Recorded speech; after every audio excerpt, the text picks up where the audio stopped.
Christian Lens.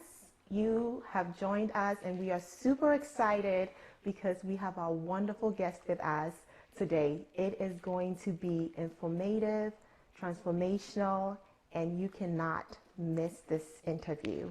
We have with us our very own wonderful sister.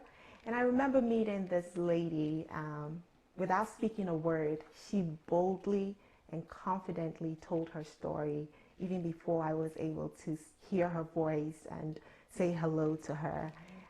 So I'm super excited to actually get to hear her story and her view on our conversation, defining strength from the Christian perspective as a female, as an accomplished woman, as an extraordinary woman of faith. We will be right back with our conversation.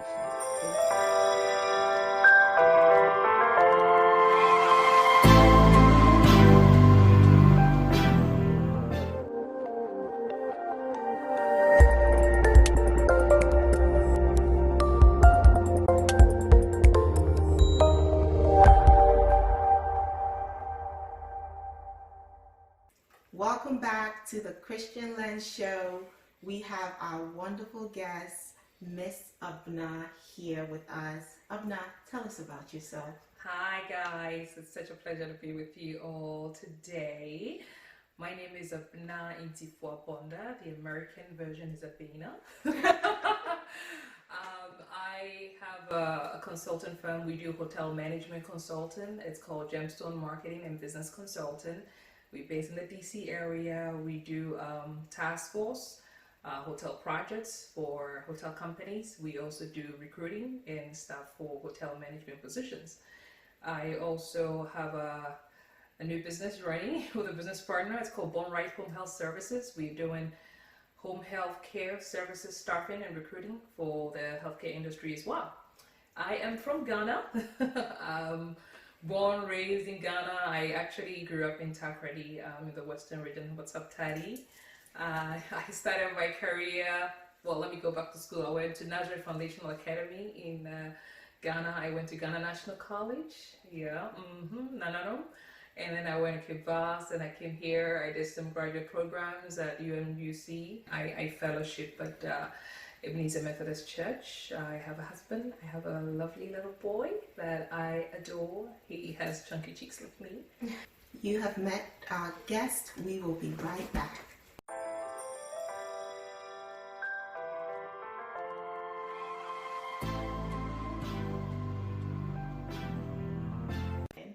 And I saw you standing there, and the first thing I saw was your signature lipstick.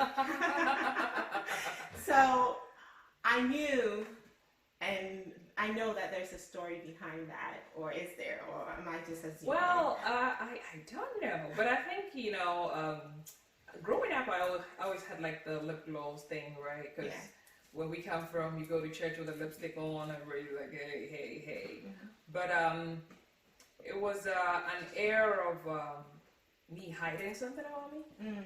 I wanted some boldness. Like, I don't plan it. However, I just really love color. Mm.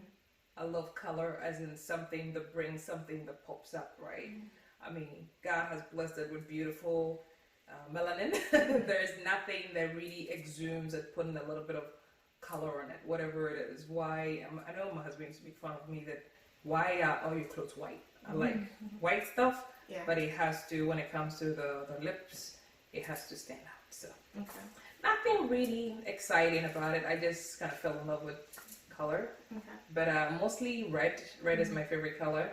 And then sometimes I shoot for the purple family, fuchsia, pink, and I do my little mix over there. But most of the time you find me red. Well, now you can talk about my hair because I've not always had my short hair, but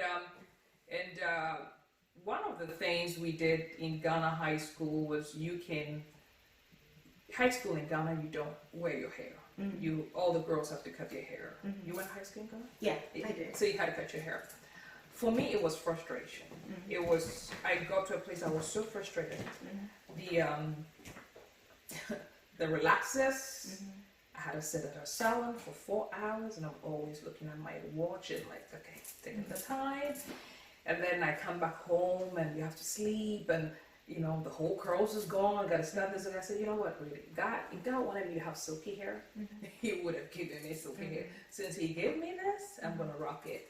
So I remember my husband actually led me to a barber, his barber, one day. He said she wants to cut her hair, and the barber looked at me. He's like, you really want to do that? I said, cut it off. And I haven't gone back, and I don't think I'm ever going back. It's freedom. I remember not knowing you very well, and my phone rings, and I see a number, and I pick it up, and you want to go there? yeah, and she says, "Oh, this is." I know you weren't expecting my call, but can I just pray with you? Yeah. And you don't get that many calls, or do you think that another woman somewhere would think of you to even call you, take the time to call you to pray with you, just because? I don't know if it's just because, but I guess my question is, as women of faith, how do we support one another, or what keeps us from being able to support each other? It's selflessness, right? If you look at Jesus' ministry, that wasn't, I think, the only time that, if I remember, and all the Bible scholars are, don't come for me, but the only time I remember Jesus praying Don't come for her. I remember Jesus praying for himself was when he was in the Garden of Gethsemane. Right. Everything he did was more of a praying for somebody, intercession. There is something powerful about when you put your needs aside and care for the other, but that's really living Christ-like. And it's unfortunate, but as humans, our innate things about us, right? It's about me, my family, my kids, my this, my that. But I think, having looked at Christ's life, I said, well, I know I have needs, but I am sure when I pray for somebody, I feel strengthened in mine. So I just start people I know randomly. I make a list of people that I dedicate weekly, I pray for. There are people that, based on my conversation, weekly I fast for, right? Because what better way, really, to represent Christ, and what better way than to carry a little bit of the load that the other person is carrying, to make them feel a little lighter. So it's not like my life is perfect. That means I have so much time on my hands to, okay, yours is good, so you're gonna, no. But I think you feel motivated, you feel strengthened, you feel pushed when you know that you're going through the fire, but hey, I'm about to put my fire aside and walk through yours with you. And I think that's really one of the most powerful things powerful place you can be as a Christian woman. Right. So you lift me up, I lift you up, and together we all grow together. We don't do a better job at it. We don't do a better job at it. And so sometimes I ask people, how are you doing with your single-mindedness, right? Like, you're just so about you. Yeah, I get it, but if you could just reach out and bless that person with the same issue you're having, bless them with that, you'll see the heavens open for you. Because really, the kingdom of God is not just for us. It's about, God looks at the heart, and before God blesses you with something, He knows whether you're going to use it to support His kingdom, or you're just going to be using it for yourself. So for me, that's how I engage the heavens to work on my behalf, caring for other people. That's awesome. Yeah. So what is strength? Oh, if you were to define strength, if you were to put your own words to strength, what would that look like? That's a very deep question, right? Because it comes in different phases. And I think we don't even know our own capacity until we get to a certain phase in our lives. It's not like you've accomplished something, but it's being able, strength is survival. For me, strength is survival. Let's take a woman who's walking through a stage 4 cancer. She has strength to get up every day, to still pray, to go through chemo, to go through all that stuff. She's surviving. However, she's strong. So even though she is not at her physical best, there's still strength there. The strength to just go on with something, okay? Because if that strength is not there, when you give up, strength ceases. The moment you throw in the towel, it's like, I'm done with this. That's the moment your strength ceases. But whatever you're walking through in life, if you can still walk through it, no matter how much the rain is beating you, the sun, the storm, you're still walking through it, that's strength. But strength really comes from above, and it comes through prayer. You cannot... I think sometimes we forget that we're spiritual beings. We can't do anything on our own. What do you say to the female or woman out there who is striving and maybe it's difficult because you are putting out your best and not getting anywhere, and you still have to wake up tomorrow and still try to overcome that, and having the feeling that maybe I don't have enough strength? So it can be two ways for me, the way I look at it, right? What are you driving at? And I think as humans, God gave us our own will. That's the beauty of God. He did not want, that's the one thing He gave us, your will. So part of our will, we set up goals, we set up visions, we set up all kinds of things, right? However, what are you driving at? Is it lack of preparedness? Because sometimes, whatever goal you set, you have to also be prepared. The same amount of energy I'm going to need to run a mile is not the same amount of energy I will need to run 10 miles, right? So if I'm doing a mile run, I probably would choose not to even exercise at all. I'll show up, I'll still run it. But if I'm going for 10, then I need everybody to pray for me, and I need to prep myself up. So a lot of times we find ourselves tiring because we've set massive goals without breaking them down into phases, and sometimes we're just shooting direct at it. Like, that's the goal. We just want to get it.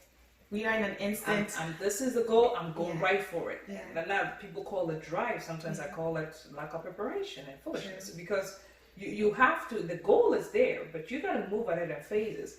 But if you're going to shoot from here to there, make sure that you have prepped yourself, equipped yourself with the energy and the strength to really go straight and not stop.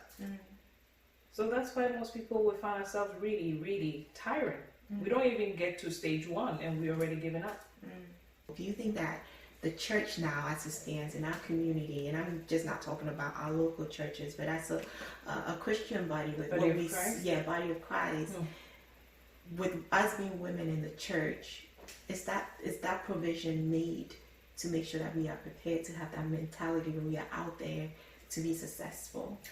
I think looking at the church is a very broad, like the whole body of Christ. Yeah. So let's So break it down. Try to break it down Right. to something that you and I are probably both familiar with in our culture, with our backgrounds, with our kinds of churches. So breaking it down that way, I don't think we do a very good job in preparing women. Here's what you're going to see. You see a lot of older women in the church who have accomplished so much through their lives. You see younger women who feel like, I gotta be Mrs. That, Mrs. Mensa, Mrs. Mrs. Sarkodie, because that's the I'll say the model that we're looking at in church. Sure. However, Mrs. Sarkodie could be 60 years. Mrs. Sarkodie probably got married at 20 years old. Mrs. Sarkodie probably got married to a very wealthy man. Mrs. Sarkodie probably never had to work a day in her life. Okay? So we have models in the church that rarely represent what we face in the real world. Okay? Right. And so it makes us quite unprepared because you're probably looking at a 30-year-old who just got married and wants to be Mrs. Sarkodie in 5 years.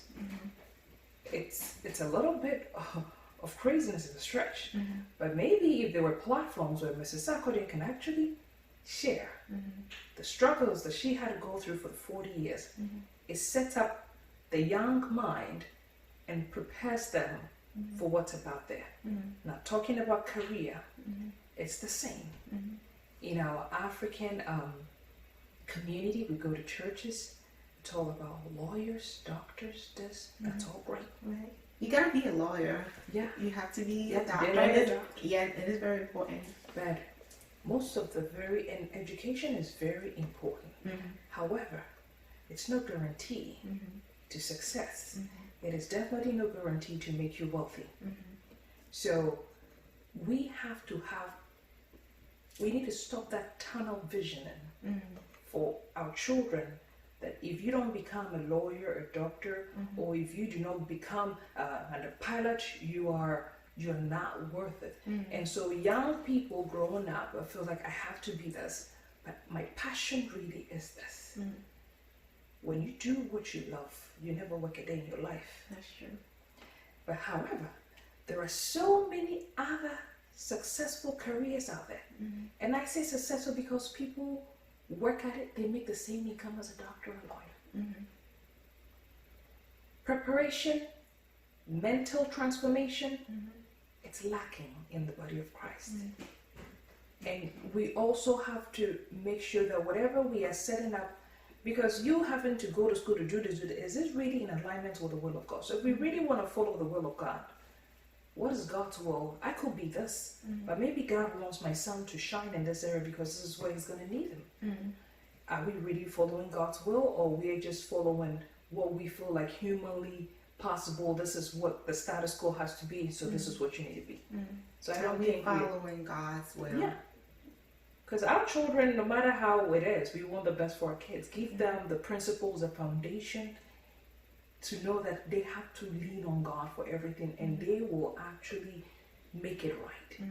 But when we start creating futures and stuff for them because of our own insecurities or our own failures in life, that's where they get to a place and they start boycotting everything that they've ever learned from us, because we are forcing them to be something they don't want to be.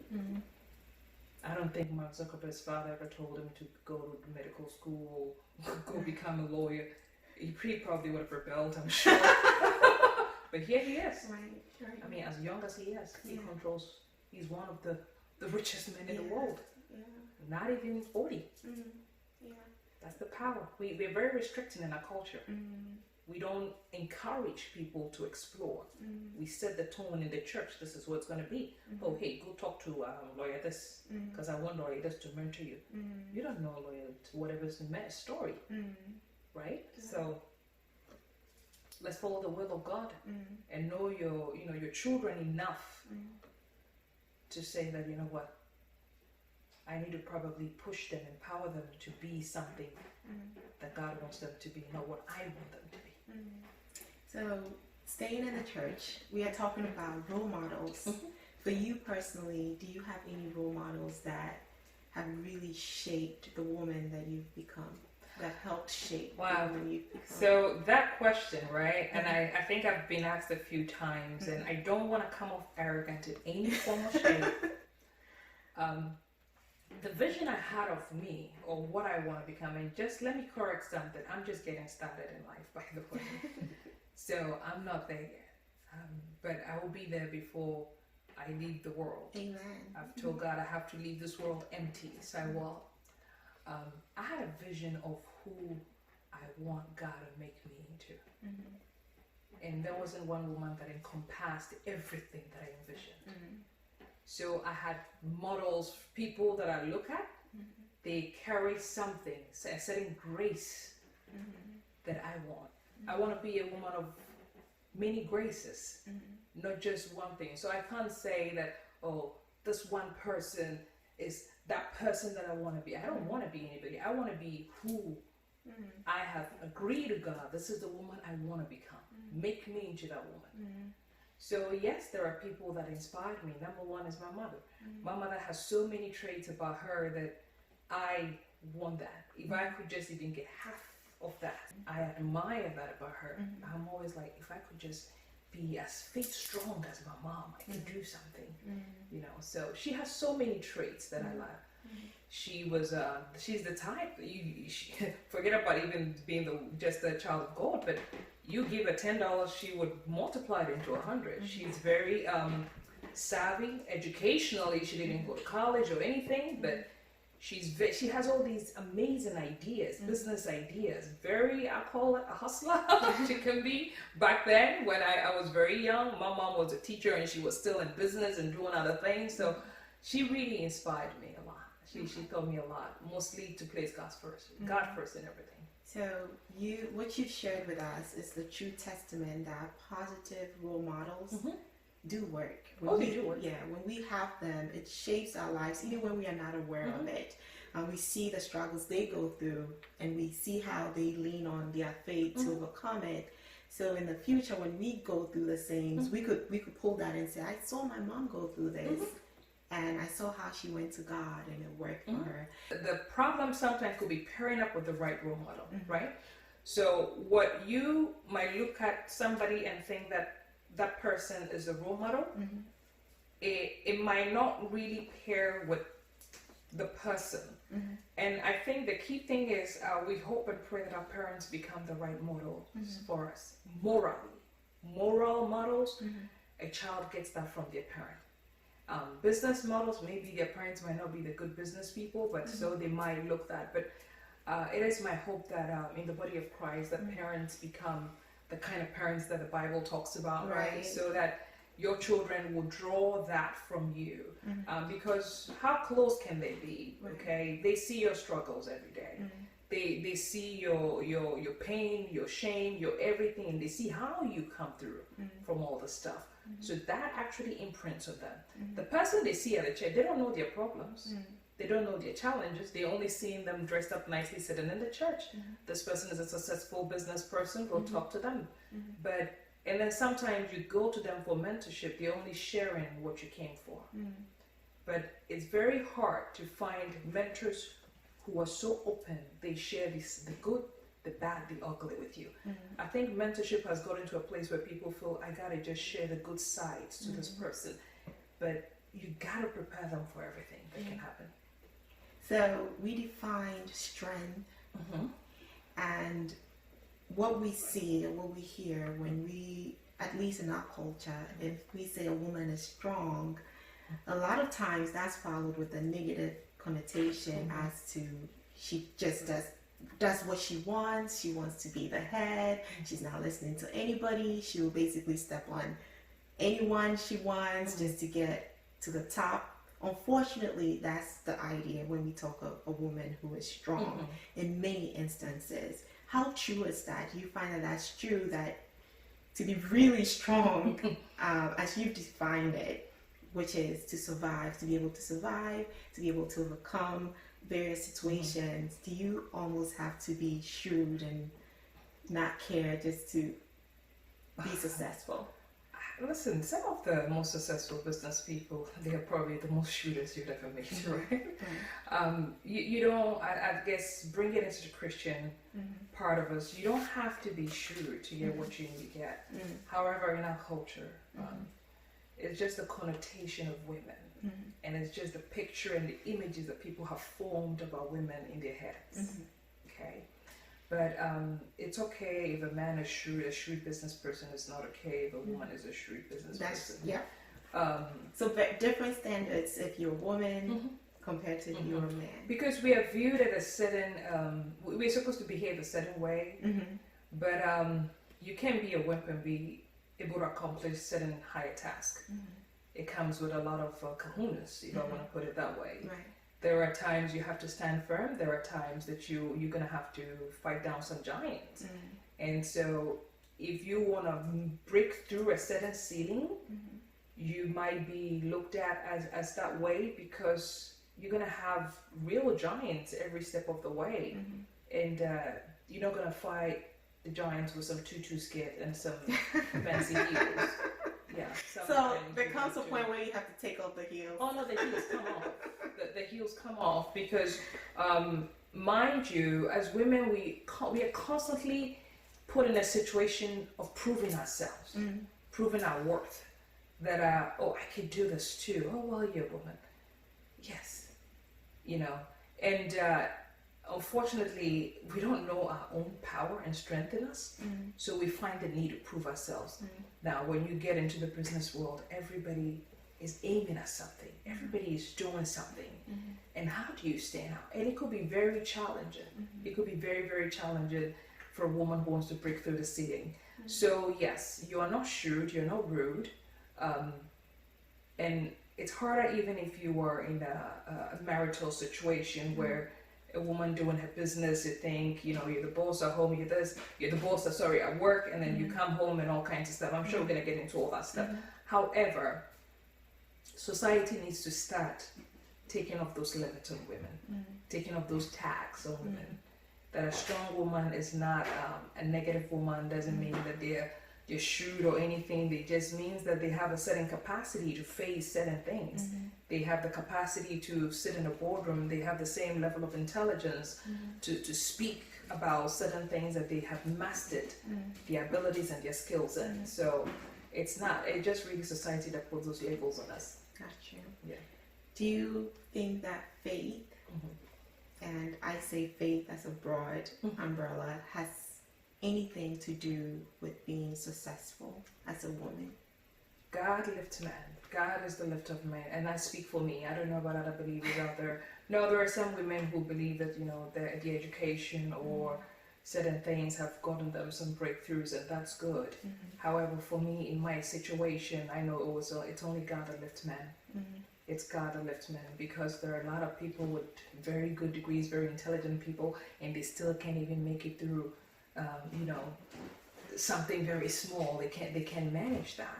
So God first, He's a lifter of man, and He says that very clearly in Psalms, right? And He's a lifter of our heads.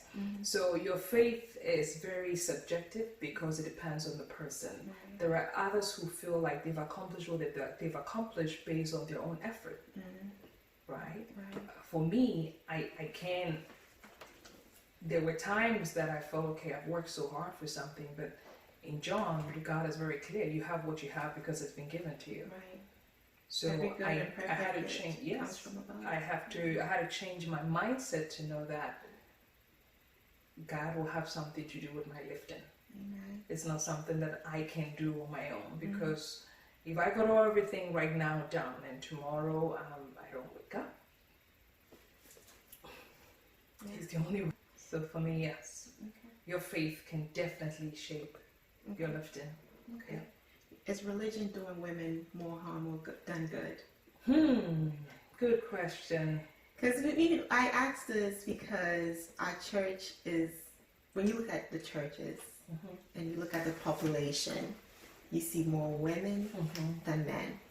But then when you flip it and you go into our communities, you go into the business world, you go into the leadership tables, is the reverse. So I guess I'm trying to figure out, is religion holding us back, or is it propelling us forward? I think it depends on the tenets of religion that we're talking about, right? There are different tenets, different, I would say, religious beliefs as well out there. So we're Christian, so we look at Christianity, and even in the Christian religion, there are different doctrines. People practice different things. Sometimes it could be a hindrance. It could be a hindrance because really, the Christian, the believer, your belief in God really has to do your encounter with Christ. Religion, I believe, creates a lot of set of rules. You know, you can play within this box, you can play within that box. Laws. That's why every church is a little different, because of the laws and other things that guard and guide them, right? There could be other religions that probably don't even think it's a great idea for women to go into the military because they're scared of them putting themselves out there and all kinds of stuff. So it can do some good, it can do harm at the same time. You just have to find the right one. That's true. Yeah. To be successful as a woman, do you need to, and I'm asking this because it comes up when you talk to other women, do you need to take God out of the professional side of things? So for me, the word success really makes me uncomfortable. And I say it with love because it's very subjective. What I look at as success might not be successful to her or to somebody else, right? I look at it, for me, success is growth. I have goals for myself in life, things I would love to accomplish. But as I grow closer to them, I look at it as success. Success is growth. Anything that I'm doing that I'm growing in, because when you're growing in something, you mastering it, right? Like you give a child a camera, and then they start learning how to figure out how to do it. And next you know, they're taking pictures, they're taking videos. I say, oh, you're successful. You're really good at this. That's success. It should be constant growth. There is accomplishment. There are things that people would accomplish, like, educational feats, or, mastering a skill or something. Those are, I look at as accomplishment. When what you have becomes a blessing to others, I look at it as success. Okay. You're not keeping it for you. Here's, I have all this to give. That's success as well. Okay. But when you are still at a phase where I'm keeping this, this is gonna make me look good and all that, I don't see the success in there. It just growth. For me, it's growth. Growing in every area of my life. That's success. That makes sense. So back to your question again. They have created the work environment such that you can really bring your religion to work. Yeah. Right? Yeah. So those are like the laws in the United States, and I'm sure most other countries. Yeah. However, your life can still be a reflection of God. That is true. You don't have to, I don't have to stand in my office and break in tongues for, the other person to whatever, but as a believer, you're praying in the Spirit all the time. You're kind even to the nastiest person on the table. Your life alone can sometimes tell the person you're dealing with, no, this person has a certain light, and it's not just a normal light. This is definitely, she has the Spirit of God in her. So you want to respect the laws, right? Respect authority, respect the laws on the job. However, it's very difficult for most professional women, because they also don't want to be looked at, oh, she's probably on Sundays out there rolling on the floor, speaking in tongues and acting crazy without her heels and her suit on, right? So yes, a lot of women don't like to bring it into the workplace, which is very normal. But it is part of us. it is part of who you are. As a woman, even getting the strength Okay. to build a business on your own, I mean, that must have been scary. Yes, it was scary, because when you have to, first of all, we're not from here. And I say this with all the love in my heart for this beautiful country.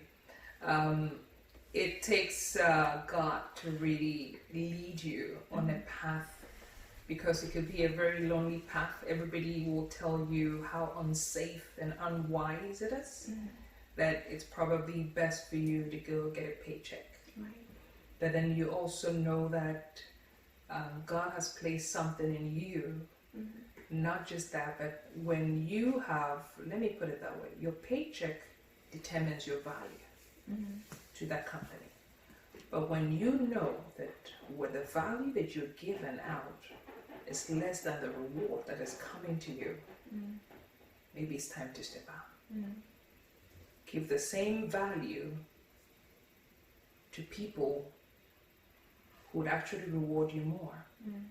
However, it's not an easy feat just to step out and say, I'm going to go run my own business.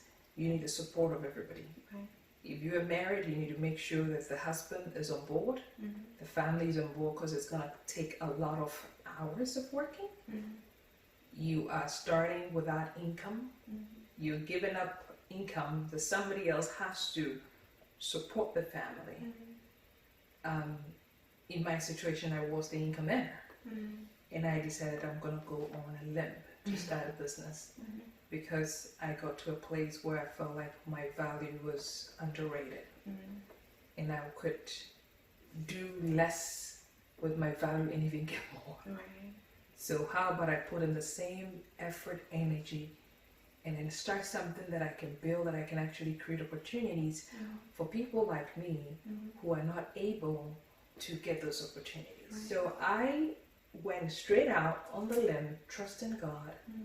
And that's why I said you have to always pray to God for direction. Trusting God. Until you hear the voice of God, don't make a move.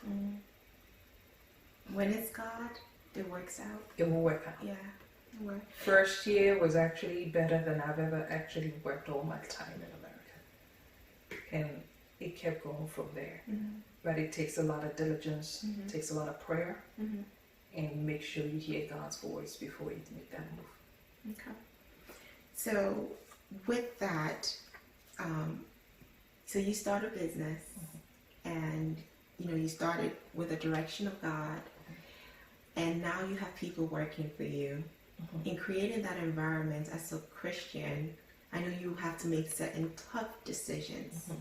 Do you ever get to the point where there's that conflict of, this is what I need to do because this is what in the world we live in must work, Mhm. but this is what my faith is saying? And I give an example. I'm sure there are instances you have to let people go, but then also because of your faith, we gotta be kind. We have to. How do you? The question is mainly about balancing. Is there? Balance Do you is need the to word. balance it, or?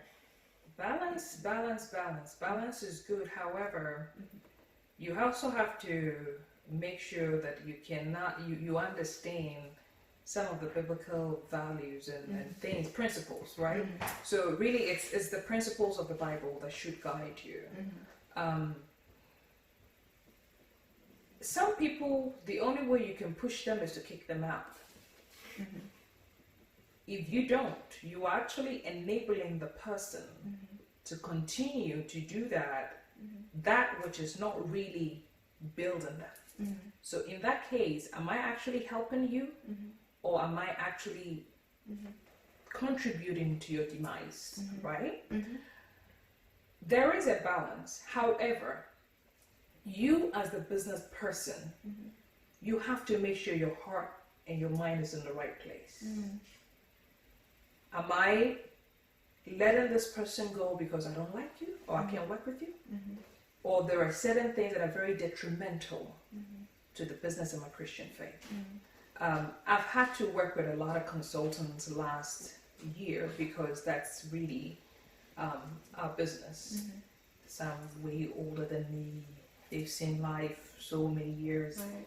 There are those who felt that they could, you're young, you're this, and sometimes envy, jealousy came in, and I've had to have very tough conversations with them, and they realize, oh shoot, Right. I can't get. I'm like, no, this will be your last assignment, and this. Yeah. What are the challenges running a business as a young, African woman, well. married, have a family? You have to. I'll look at the business part first.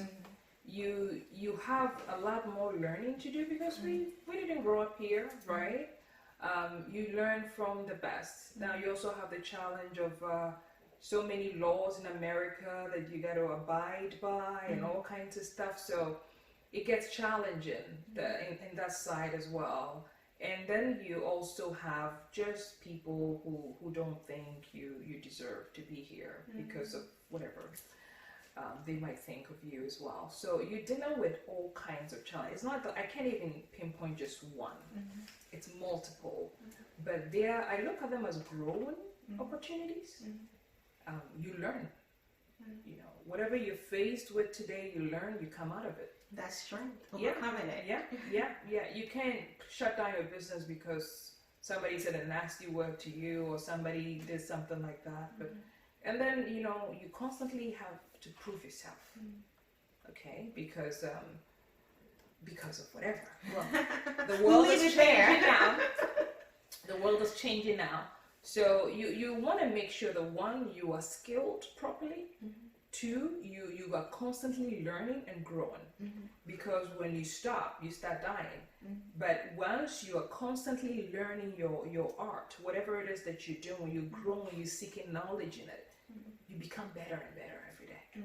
You become better and better. On the home front with marriage and children, it's balance, and sometimes balance is like the hardest thing to find. You can't seem to balance a lot.